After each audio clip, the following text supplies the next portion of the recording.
దేవుడు మిమ్మల్ని మంచి స్థితిలో పెట్టడానికి సిద్ధంగా ఉన్నాడు. ఎందుకంటే మీ ఆసక్తిని ఎవరు చూస్తున్నారని నమ్ముతున్నారు మీరు?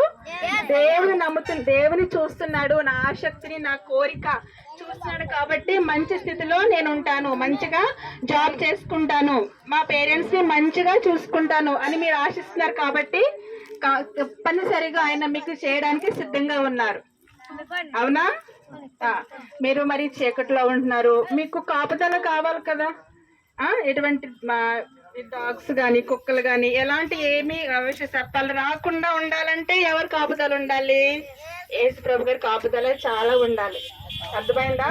పడుకున్నప్పుడు ప్రార్థన చేసుకోవాలి, మార్నింగ్ లేచేటప్పుడు కూడా ప్రార్థన చేసుకోవాలి. పడుకున్నప్పుడు ఎలా ప్రార్థన చేసుకోవాలి మీరు? చెప్పండి ఎవరైనా. థర్డ్ క్లాస్ కదా నువ్వు? ఏమని చేసుకుంటారు మార్నింగ్ పడుకున్నప్పుడు? మంచిగా